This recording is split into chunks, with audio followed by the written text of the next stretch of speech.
నమస్కారం. మహిళా ఆరోగ్య దీపిక జీవనరేఖ కార్యక్రమానికి స్వాగతం. ఋతుక్రమం ప్రతిసారి ఖచ్చితంగా నెల రోజులకే రాకపోవచ్చు. కాస్త అటు ఇటు కావడం సహజం. ఋతుస్రావం ఒక్కొక్కసారి ఎక్కువ, ఒక్కోసారి తక్కువ కూడా ఉండవచ్చు. నెలసరి రాకపోవడానికి సహజ కారణం గర్భధారణ. అయితే ఒక్కొక్కసారి మన అలవాట్లలో మార్పు, ఒత్తిడి, వ్యాయామం, చివరికి మనం వాడే మందులు కూడా ఋతుచక్రంలో మార్పులకు కారణం కావచ్చు. ఈ విషయం మీద డాక్టర్ల అభిప్రాయాలు అందిస్తూ ఈనాటి మహిళా ఆరోగ్య దీపిక జీవనరేఖ మీ ముందుకొచ్చింది.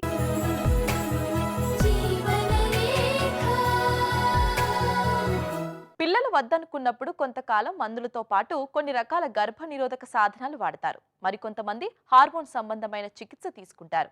అయితే వీటి వలన ఋతుక్రమం దారి తప్పే ప్రమాదం ఉంది. ఇంకొంతమందిలో ఇతర సమస్యలకు వాడే మందులు సైతం ప్రతికూల ప్రభావం చూపవచ్చు. అందువలన ఋతుక్రమాన్ని ప్రభావితం చేసే అవకాశం ఉన్న మందులు, చికిత్సల గురించి వివరంగా తెలుసుకుందాం.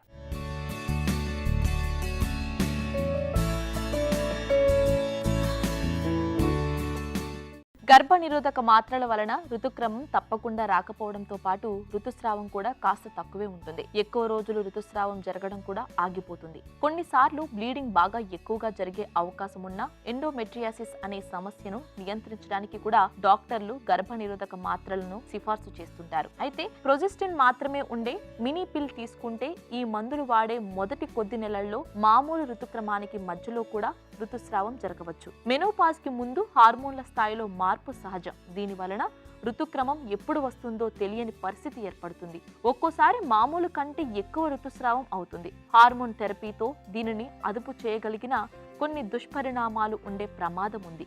రక్తం గడ్డకట్టకుండా ఉండటానికి వాడే వార్ఫరిన్ వలన ఋతుస్రావం చాలా ఎక్కువ కావచ్చు, లేదా మధ్యలో కూడా ఋతుస్రావం జరిగే ప్రమాదం ఉంది. కనుక ఈ లక్షణాలను వెంటనే డాక్టర్కి తెలియజేయాలి. ఈ ట్యాబ్లెట్ వల్ల ఏమవుతుందంటే గర్భసంచి లోపల ఉన్న పొర బాగా పలచపడి హెవీ బ్లీడింగ్ అవ్వకుండా కంట్రోల్ చేస్తుంది. సో హార్మోనల్ ట్రీట్మెంట్స్ కొంతమందికి ఈస్ట్రోజన్ ప్లస్ ప్రొజెస్ట్రాన్ ఇస్తూ ఉంటాం. ఇవి ఏంటంటే ఓసీ అంటే ఓరల్ కాంట్రసెప్టివ్ పిల్స్. ఈ ఓరల్ కాంట్రసెప్టివ్ పిల్స్ దేనికంటే పీరియడ్స్ రెగ్యులరైజ్ అవ్వడానికి ఒకటి, రెండోది ఏంటంటే పిల్లలు పుట్టకుండా కూడా కొత్తగా పెళ్ళైన స్త్రీలకి మనం యూజువల్గా అడ్వైస్ చేస్తూ ఉంటాం. సో వీళ్ళల్లో ఏంటంటే ఏమవుతుందంటే ఎగ్ అన్నది రిలీజ్ అవ్వకుండా ఆపుతుంది ఓరల్ కాంట్రసెప్టివ్ పిల్. ఈ ఓసీ పిల్స్ ఏముంటాయి అందులో both estrogen and progesterone combined OC pills అంటాం వాటిని. అంటే రెండు ఉన్న ఓసీ పిల్సే మనం వాడుతూ ఉండేది. ఈ ఓరల్ కాంట్రసెప్టివ్ పిల్స్ వాడుతున్న స్త్రీలలో కూడా పీరియడ్స్ రెగ్యులర్గా రావడం అన్నది చూస్తూ ఉంటాము. ఇది యానోవులేటరీ బ్లీడింగ్ అనమాట. అంటే ఓవ్యులేషన్ అంటే ఎగ్ అనేది రిలీజ్ అవ్వకుండా ఆపుతుంది. అందుకనే పిల్లలు పుట్టకుండా కాంట్రసెప్టివ్ పిల్గా కూడా ఉపయోగపడుతూ ఉంటుంది అనమాట. సో యూజువల్గా ఓరల్ కాంట్రసెప్టివ్ పిల్స్ మనకి ఇర్రెగ్యులర్ పీరియడ్స్ ఉన్న వాళ్ళకి కూడా మనం ఒక కపుల్ ఆఫ్ మంత్స్ అడ్వైస్ చేస్తూ ఉంటాం. ఇంకా వేరే ఎవరెవరికి వాడచ్చు అనుకుంటే కనుక కొంతమంది ఫర్టిలిటీ ప్రాబ్లమ్స్తో వస్తూ ఉంటారు. వాళ్ళకి ఏంటంటే పిల్లలు పుట్టట్లేదు, వాళ్ళకి హార్మోనల్ ప్రొఫైల్ చేసి చూస్తే కనుక మేల్ హార్మోన్స్ ఎక్కువ ఉంటాయి వాళ్ళ బాడీలో అనమాట. సో మగవాళ్ళల్లో ఉండాల్సిన హార్మోన్ లెవెల్లో ఫీమేల్స్లో ఉంటాయి. ఎల్హెచ్ అనేది ఒక హార్మోన్ ఉంటుంది, అది కూడా హై లెవెల్లో ఉంటుంది పీసీఓడి పేషెంట్స్కి. సో వాళ్ళకి మనం పిల్లలు పుట్టడానికి డ్రగ్స్ పెట్టినా కూడా అవి మనకి వర్క్ అవ్వవు. ఎందుకంటే ఉండాల్సిన మోతాదులో హార్మోనల్ బ్యాలెన్స్ బాడీలో ఉండకపోవడానికి, అది కంట్రోల్ చేయడానికి ఒక 2 నెలలు ఓరల్ కాంట్రసెప్టివ్ పిల్స్ పెడితే కనుక ఈ మేల్ హార్మోన్స్ అన్నీ తగ్గి ఎల్హెచ్ లెవెల్స్ తగ్గి మళ్ళీ మనం పెట్టే ఓవ్యులేషన్ అంటే ఎగ్ రిలీజ్ అయ్యే డ్రగ్స్ బాగా పనిచేయడం అనేది మొదలవుతూ ఉంటుంది. సో ఈ హార్మోన్స్ ఏవైతే మనం ఇస్తామో ఇవి కాక మనం ఇచ్చే హార్మోన్స్ ఎఫ్ఎస్హెచ్, ఎల్హెచ్ ఇంజెక్షన్స్, అవి ఓవ్యులేషన్ ఇంజెక్షన్స్కి వాడుతూ ఉంటాము. సో ఇవన్నీ కూడా మనకి పీరియడ్స్ మీద ఎఫెక్ట్ అనేది ఇలా ఉంటుంది. రక్తం గడ్డకట్టడాన్ని నియంత్రించడంలో ఆస్పిరిన్ కూడా బాగానే పనిచేస్తుంది. అందుకే డాక్టర్లు గుండెపోటు వచ్చిన వెంటనే ఆస్పిరిన్ వాడమని సిఫార్సు చేస్తారు. దీని వలన రక్తనాళంలో రక్తం గడ్డకట్టుకుపోయిన చోట సర్దుకుంటుంది. కానీ ఆస్పిరిన్ అదే పనిగా తీసుకుంటూ ఉంటే ఋతుస్రావం భారీగాను, మామూలు కంటే ఎక్కువ రోజులు సాగుతుంది. అందుకే అలాంటి లక్షణం కనబడగానే డాక్టర్ని సంప్రదిస్తే మందుల వాడక విషయంలో ప్రత్యామ్నాయం చెబుతారు. అదే సమయంలో non steroid anti inflammatory drugs అని చెప్పుకునే ఇతర నొప్పి నివారణ మాత్రలు ఇందుకు భిన్నమైన ఫలితాన్నిస్తాయి. ఋతుస్రావాన్ని నిదానింపజేస్తాయి. కొన్ని రకాల హార్మోన్లను ఉత్పత్తి చేసే థైరాయిడ్ గ్రంథి సరిగ్గా పనిచేయకపోతే వచ్చే సమస్య హైపోథైరాయిడిజం. దీని వలన ఋతుక్రమం గాడి తప్పుతుంది. దీనికి చికిత్సగా చాలా మంది తీసుకునే మందు లెవోథైరాక్సిన్. సహజంగా తయారయ్యే హార్మోన్ల స్థానాన్ని ఇది భర్తీ చేస్తుంది. ఇది ఋతుక్రమాన్ని మార్చేసిన ఇతర సమస్యలు తెచ్చిపెట్టే అవకాశం ఉంది. ఆస్పిరిన్ అన్నది మనం రెగ్యులర్గా యూజ్ చేస్తూ ఉంటారండి. చాలామంది హార్ట్ ప్రాబ్లమ్స్ ఉన్న వాళ్ళు యూజ్ చేస్తూ ఉంటారు. యాంటీ కోఅగులెంట్స్ అంటాం, అంటే రక్తం గడ్డకెట్టకుండా ఉండడానికి ఉపయోగపడే టాబ్లెట్స్ జనరల్గా ఇస్తూ ఉంటాము. సో ఈ ఈకోస్పిరిన్ అన్నది, ఆస్పిరిన్ అన్నది చాలా ఎఫెక్ట్ ఉంటుంది. ఎందుకంటే బ్లడ్ అన్నది పలచబడిపోతుంది కాబట్టి అవ్వాల్సిన బ్లీడింగ్ జనరల్గా ప్రతి నెలసరిలో అరౌండ్ 60 to 80 ml అవ్వాలి అనుకుంటే వీళ్ళలో కొంచెం అధికంగా బ్లీడింగ్ అయ్యే అవకాశం ఉంటుంది. సో డెఫినెట్గా ఈకోస్పిరిన్ తీసుకుంటున్న లేడీస్లో పీరియడ్స్ హెవీగా ఉంటాయి, దానివల్ల ఎనీమియా కూడా వస్తూ ఉంటుంది. సో వీళ్ళని ట్రీట్మెంట్ బ్లీడింగ్ ఎక్కువ అవ్వకుండా చూసుకోవాల్సిన అవసరం ఉంటుంది. సో వీళ్ళు చాలామంది పేషెంట్స్ లైఫ్ లాంగ్ ఈకోస్పిరిన్ తీసుకోవాల్సిన పేషెంట్స్ కూడా ఉంటారు, ఆస్పిరిన్ మీద ఉంటారు. సో వాళ్ళకి ఏంటంటే they may end up with hysterectomy అనమాట. ఇంకా గర్భసంచి తీయటమే వాళ్ళకి ఒక సొల్యూషన్. లేకపోతే కంటిన్యూస్గా ఈకోస్పిరిన్ తోటి ఎవ్రీ మంత్ హెవీ బ్లీడింగ్ అయ్యి ఒక్కొక్కసారి వీళ్ళల్లో అసలు బ్లీడింగ్ కంట్రోలే కాదు, పీరియడ్ స్టార్ట్ అయితే ఎంటైర్ మంత్ హెవీ బ్లీడింగ్ అవుతూ ఉంటుంది. సో ఆస్పిరిన్ అనేది చాలా ఎఫెక్ట్ చేస్తుంది అమౌంట్ ఆఫ్ బ్లీడింగ్ విమెన్లో అవ్వడానికి. థైరాయిడ్ వరకు వస్తే కనుక థైరాయిడ్ ఇట్ సెల్ఫ్, అంటే థైరాయిడ్ హార్మోను రెగ్యులర్ పీరియడ్స్ వచ్చి కరెక్ట్ మోతాదులో బ్లీడింగ్ అవ్వడానికి చాలా హెల్ప్ చేస్తుంది. సో థైరాయిడ్ హార్మోన్ డిస్ఫంక్షన్ ఉంటే కనుక హైపర్ థైరాయిడిజం అవ్వచ్చు, హైపోథైరాయిడిజం అవ్వచ్చు. హైపో అంటే ఏంటంటే వాళ్ళ శరీరంలో థైరాయిడ్ ఉండాల్సిన లెవెల్లో ఉండకుండా కొంచెం తక్కువ లెవెల్లో ఆ హార్మోన్ ఉంటుంది అన్నమాట. సో వీళ్ళల్లో హైపోథైరాయిడిజం అంటాం. అధికంగా మనం చూసే థైరాయిడ్ ప్రాబ్లం హైపోనే. సో వాళ్ళకి ఏం చేస్తాం, థైరాయిడ్ ట్యాబ్లెట్ సప్లిమెంట్ చేస్తాం. రోజు పొద్దున్నే ఫాస్టింగ్లో తీసుకోవాల్సిన అవసరం ఉంటుంది. ఈ ట్యాబ్లెట్ ఎవ్రీడే తీసుకోవాలి. కొన్ని రోజులు తీసుకుని కంట్రోల్ అయిపోయింది కదా అని మానేకూడదు. థైరాయిడ్ సప్లిమెంట్ చేస్తే కనుక వాళ్ళకి రెగ్యులరైజ్డ్ పీరియడ్ వచ్చి అమౌంట్ కూడా నార్మల్గా ఉంటుంది. హార్మోన్ ట్యాబ్లెట్ సప్లిమెంటేషన్ చాలా ఇంపార్టెంట్ అండి. హార్మోన్ తక్కువ ఉంటే కనుక సప్లిమెంట్ చేస్తాము, థైరాయిడ్ హార్మోన్ ఎక్కువ ఉంటే కనుక దాన్ని కంట్రోల్ చేసుకోవడానికి టాబ్లెట్స్, యాంటీ థైరాయిడ్ డ్రగ్స్ ఇస్తూ ఉంటాము. డిప్రెషన్ తగ్గటాన్ని కొంతమంది మహిళలు తీసుకునే యాంటీ డిప్రెసెంట్ ఋతుక్రమాన్ని దెబ్బతీయడం గమనిస్తున్నారు. పైగా ఋతుస్రావం చాలా ఎక్కువగా ఉండటం లేదా ఋతుక్రమం పూర్తిగా తప్పిపోవడం లాంటి దుష్పరిణామాలు ఎదుర్కొంటున్నారు. ఈ మందుల వలన మొదటి 3 నెలలు ఋతుక్రమం అసాధారణంగా ఉంటుంది, ఆ తర్వాత మామూలు స్థితికి వస్తుంది. అలాంటి పరిస్థితి ఎదురవగానే డాక్టర్కు చెబితే గర్భం ధరించాలనుకునే వారికి పాలిసిస్టిక్ సిండ్రోమ్ లాంటి సమస్యలు రాకుండా జాగ్రత్తలు తీసుకుంటారు. క్యాన్సర్ బారిన పడిన వారికి చేసే కీమోథెరపీ కూడా కొన్నిసార్లు ఋతుక్రమాన్ని దెబ్బతీయవచ్చు. ఋతుక్రమంలో ఒడిదుడుకులు, అధిక ఋతుస్రావం లాంటి లక్షణాలు కనపడతాయి. కొన్ని సందర్భాలలో ఋతుక్రమం పూర్తిగా ఆగిపోవచ్చు. 40 ఏళ్ల లోపు వాళ్ళైతే థెరపీ పూర్తయ్యాక మళ్లీ ఋతుక్రమం మొదలు కావచ్చు. ఇప్పుడు యాంటీ డిప్రెసెంట్ డ్రగ్స్ కానీ, అంటే సైకియాట్రిక్ డ్రగ్స్, చాలామంది అక్యూట్ డిప్రెసివ్ అటాక్స్తో సఫర్ అవుతూ ఉంటారు, సైకోసిస్తో సఫర్ అవుతూ ఉంటారు.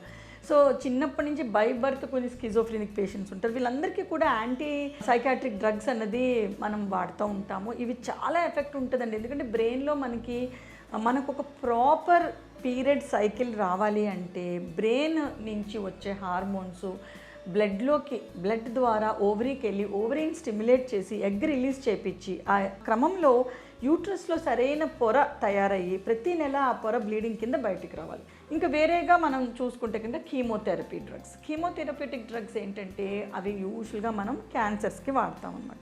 ఈ క్యాన్సర్స్కి వాడే డ్రగ్స్ అన్నీ కూడా మనకి మొత్తం ఈ ఓవరీని డెస్ట్రాయ్ చేస్తాయి అన్నమాట. సో ఎప్పుడైతే ఓవేరియన్ ఫెయిల్యూర్ అంటే రిజర్వ్ అన్నది, అందుకనే చాలామంది స్త్రీలకి యాంటీ క్యాన్సర్ డ్రగ్స్ అంటే కీమోథెరప్యూటిక్ డ్రగ్స్ స్టార్ట్ చేసే ముందు వాళ్ళకి ఆల్రెడీ పిల్లలు పుట్టారా లేదంటే రేపొద్దున్న పిల్లలు పుట్టాల్సిన అవసరం ఉంటే ఎగ్ కాన్జర్వేషన్ అంటాం, అంటే ఎగ్ రిజర్వ్ చేస్తామన్నమాట. వాళ్ళకి ఓవ్యులేషన్ స్టిమ్యులేట్ చేసుకుని ఎగ్స్ రిట్రీవ్ చేసి వాళ్ళని అవి ఫ్రీజ్ చేసి ఉంచుతాం. రేపొద్దున ఎప్పుడైనా ప్రెగ్నెన్సీ కావాలంటే కనీసం వాళ్ళకి సరోగేట్ ద్వారానైనా కూడా వాళ్ళ బయోలాజికల్ బేబీ పుట్టడానికి హెల్ప్ చేస్తూ ఉంటుంది. ఇంకా కొంతమందికి ఎపిలెప్సీ అంటే ఫిట్స్ అన్నది చూస్తుంటాం. వాళ్ళు కొన్ని మందికి పుట్టుకతోనే ఫిట్స్ ఉండడం, చిన్నప్పుడు చైల్డ్హుడ్ నుంచి ఎపిలెప్సీ రావడం, కొంతమందికి అరౌండ్ 18 to 20 years వచ్చాక ఎపిలెప్సీ స్టార్ట్ అవ్వడం అనేది చూస్తాం. సో ఎపిలెప్సీ వాళ్ళు ప్రెగ్నెన్సీ ప్లాన్ చేసుకున్న, పీరియడ్ ప్రాబ్లం ఉన్న డెఫినెట్గా న్యూరాలజిస్ట్ అండ్ గైనకాలజిస్ట్ ఒక మల్టీ డిసిప్లినరీ అప్రోచ్, అంటే 2-3 డాక్టర్స్ వేరే బ్రాంచ్కి సంబంధించిన డాక్టర్స్ కలిసి ఒక పేషెంట్కి ప్రాపర్ ట్రీట్మెంట్ ప్లాన్ చేసుకుని ఒక ప్రోటోకాల్ తయారు చేసుకుని ట్రీట్ చేయడం అన్నది మల్టీ డిసిప్లినరీ అప్రోచ్ అంటాం. Especially epileptic patients either planning for pregnancy or having period dysfunctions, they need a very good multidisciplinary approach and good treatment. మహిళలు ఎదుర్కొనే అనేక సమస్యలకు వ్యాధులకు నివారణగా వాడే మందులతో ప్రయోజనంతో పాటు దుష్పరిణామాలు కూడా ఎదురవుతాయి. మరీ ముఖ్యంగా ఋతుక్రమం మీద ప్రభావం చూపుతాయి.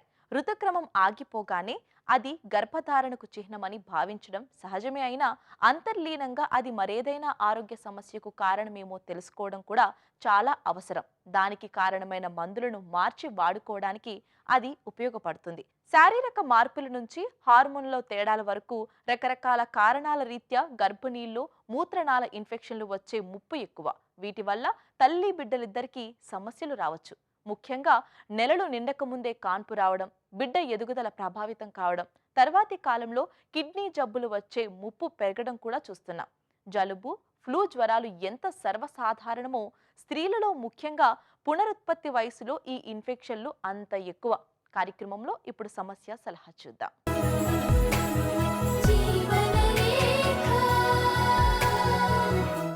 డాక్టర్ గారు, లీల ఇలా అడుగుతున్నారు.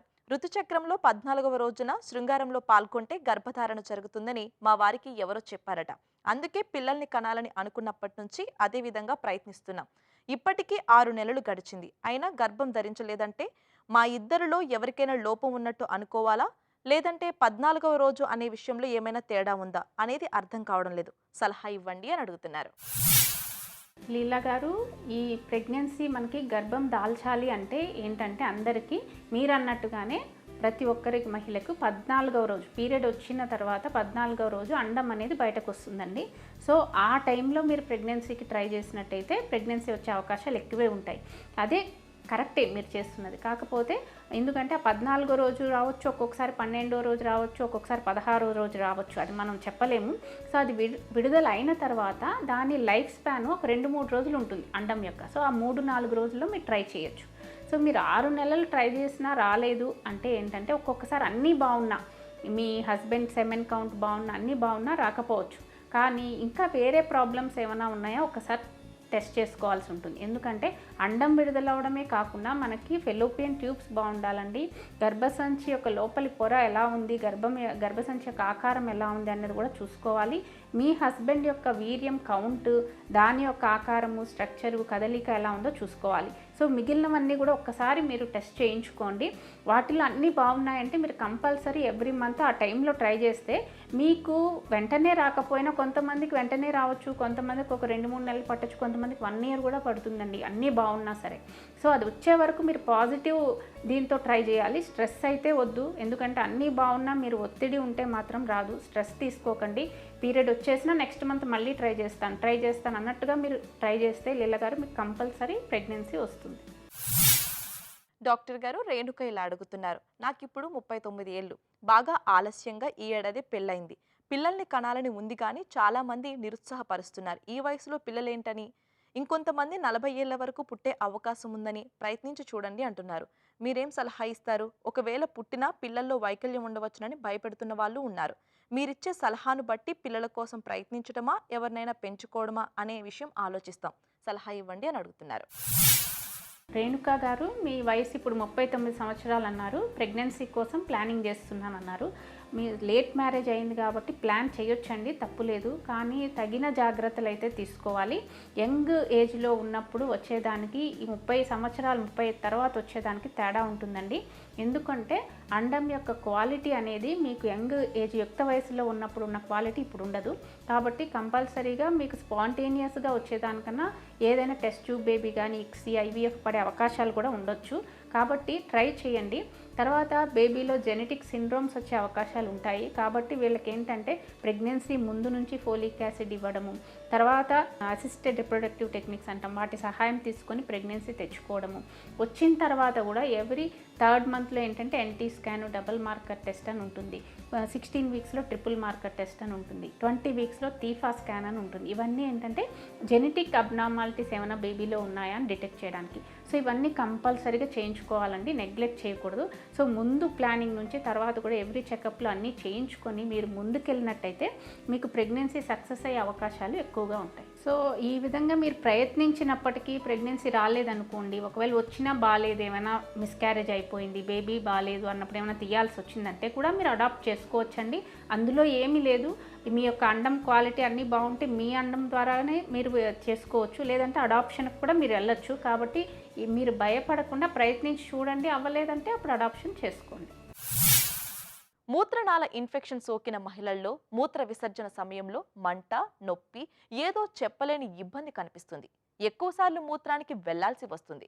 మూత్రం ఆపుకోలేనట్టుగా వేగంగా వెళ్లాల్సి వస్తుంది. ఒక్కోసారి మూత్రంతో రక్తం కలిసి రావచ్చు. పొత్తి కడుపులో నొప్పి, మెలితిప్పుతున్న భావన కనిపించినా ఇన్ఫెక్షన్ లక్షణం కావచ్చు.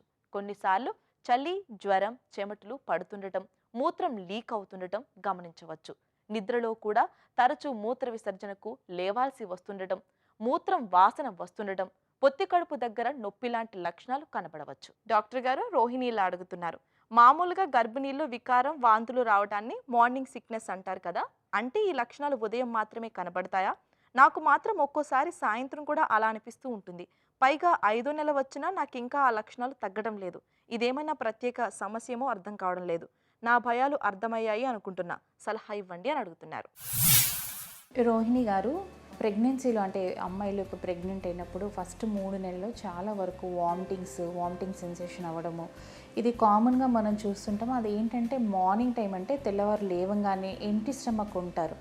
ఆ టైంలో ఈ మార్నింగ్ సిక్నెస్ అనేది ఎక్కువ మోతాదులో ఉంటుంది కాబట్టి దీన్ని మార్నింగ్ సిక్నెస్ అని చెప్పేసి అలా పేరు వచ్చిందండి. కానీ ఇది మార్నింగ్ టైమే కాదు, వేరే పార్ట్ ఆఫ్ ద డే అంటే మధ్యాహ్నం, ఈవినింగ్ కూడా ఈ వామిటింగ్స్ రావడము, వామిటింగ్ సెన్సేషన్ ఫుల్ డేలో ఎనీ టైం ఉండే ఛాన్సెస్ అనేవి ప్రెగ్నెన్సీలో మనం చూస్తుంటాం. ఇది ఎందుకు వస్తుంది అనే కారణాలు చూసుకుంటే ఇది హార్మోనల్ చేంజెస్ వల్ల, అంటే హెచ్సిజీ హార్మోన్ అనే హార్మోన్ మనం ప్రెగ్నెన్సీ పాజిటివ్ అయినప్పుడు బ్లడ్లో దాని మోతాదు పెరగడం వల్ల ఈ వామిటింగ్స్ అనేవి మనము చూస్తుంటాం. సో ఈ మార్నింగ్ సిక్నెస్ ఒకవేళ మోతాదు మించి ఎక్కువగా వామిటింగ్స్ అయ్యి చాలా డీహైడ్రేటెడ్ అయిపోయి అలాంటి సిచ్యుయేషన్ ఉన్నప్పుడు మాత్రం తప్పకుండా హార్మోన్ టెస్ట్ చేసుకోవడం, అంటే థైరాయిడ్ టెస్ట్ చేసుకోవడం అనేది చాలా ఇంపార్టెంట్ అండి. ఈ వామిటింగ్స్ అవుతున్నప్పుడు ఏంటంటే అట్లీస్ట్ ఒక 2-3 అవర్స్కి, అంటే 3 to 4 అవర్స్కి, 3-4 గంటలకి కొంచెం మోతాదులో ఏదో ఒకటి తింటూ ఉండాలి. ఏంటంటే ఈ ఎంటీ స్టమక్ ఉన్నప్పుడు, అంటే మనం తినకుండా ఎక్కువ నెంబర్ ఆఫ్ అవర్స్ స్టమక్ ఎంటీగా ఉంటే అది ఇంకా వామిటింగ్ని మనకి స్టిమ్యులేట్ చేసి ఇంకా రిచింగ్ వచ్చేసి ఇంకా ఎక్కువ మోతాదులో వామిటింగ్స్ అవుతాయి. సో ఈ టైంలో ఎక్కువ అంటే హైడ్రేషన్కి చాలా ఇంపార్టెన్స్ ఇవ్వాలండి, ఎందుకంటే ఎక్కువ మోతాదులో వామిటింగ్స్ అయితే డీహైడ్రేషన్లోకి వెళ్ళిపోయే ఛాన్సెస్ ఉంటాయి.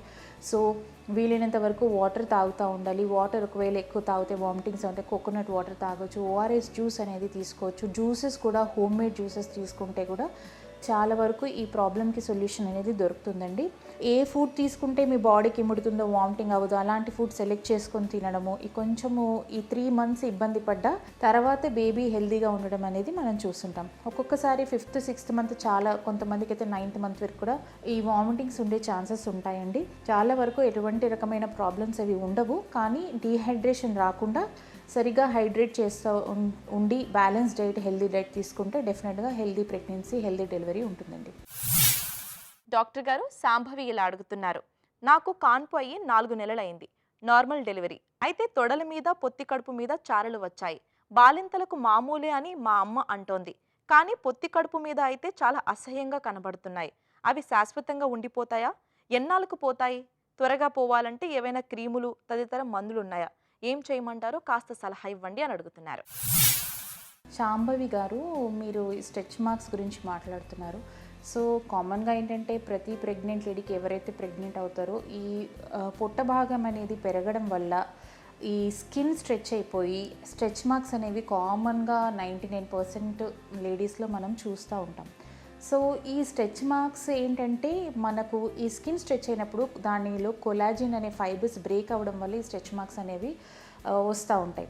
సో ఈ స్ట్రెచ్ మార్క్స్ రాకుండా ఉండడానికి ప్రివెంటివ్గా ముందు నుంచే మాయిశ్చరైజింగ్ క్రీమ్స్ కానీ, విటమిన్ ఈ ఆయిల్స్ కానీ, చాలా రకాలమైన క్రీమ్లు, ఆయిల్స్ ఇప్పుడు ఈ కాలంలో అవైలబుల్ ఉన్నాయండి మార్కెట్లో. సో అదేంటంటే ప్రెగ్నెన్సీ పాజిటివ్ వచ్చినప్పటి నుంచి ఫస్ట్ నుంచే మార్నింగ్ ఒకసారి, నైట్ ఒకసారి ఈ క్రీమ్స్ అప్లై చేయడము, ఈ ఆయిల్ అప్లై చేయడము, విటమిన్ ఈ జెల్స్ అప్లై చేయడం ద్వారా చాలా వరకు ఈ స్ట్రెచ్ మార్క్స్ ప్రాబ్లం అనేది మనము ప్రివెంట్ చేసే ఛాన్సెస్ ఉంటాయండి. కానీ మీ విషయంలో ఆల్రెడీ మీకు స్ట్రెచ్ మార్క్స్ వచ్చాయి, డెలివరీ అయిపోయి ఆల్రెడీ కనిపిస్తున్నాయి అన్నారు.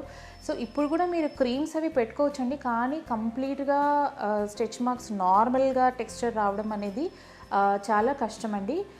ఒకవేళ మీకు ఈ స్ట్రెచ్ మార్క్స్కి ట్రీట్మెంట్ కావాలంటే అంటే డర్మటాలజిస్ట్ వాళ్ళు చాలా వరకు ఈ కాలంలో లేజర్స్ అని చాలా రకాల ట్రీట్మెంట్స్ అవి జరుగుతున్నాయి. సో కానీ దానికి ఏంటంటే చాలా రకాల సిట్టింగ్స్ అవసరం పడతాయండి. సో ఏంటంటే స్ట్రెచ్ మార్క్స్ రాకుండా ప్రివెంట్ చేసుకోవడం అనేది చాలా ఈజీ. ఎంత క్రీమ్స్ పెట్టినా, ఆయిల్స్ పెట్టినా కానీ స్ట్రెచ్ మార్క్స్ అనేవి కొద్ది మోతాదులో అయినా తప్పకుండా వస్తాయి. ఇంకా అది ప్రెగ్నెన్సీ, డెలివరీ అయిన అమ్మాయిలకి తప్పకుండా ఉంటాయి. సో మీకు కంపల్సరీ పర్మనెంట్ సొల్యూషన్ కావాలంటే డర్మటాలజిస్ట్ని కన్సల్ట్ చేసి దాని రకమైన లేజర్ కానీ, క్రీమ్స్ కానీ వాడుకుంటే మీ ప్రాబ్లంకి డెఫినెట్గా సొల్యూషన్ దొరుకుతుందండి.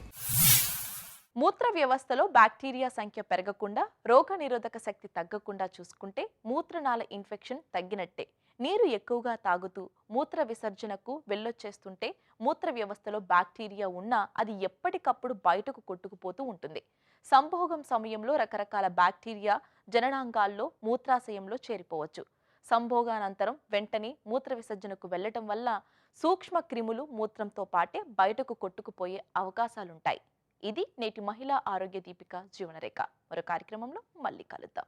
నమస్తే. మీ ఆరోగ్య సమస్యలను, సందేహాలను మాకు పంపించవలసిన వాట్సాప్ నంబర్ 8790597766.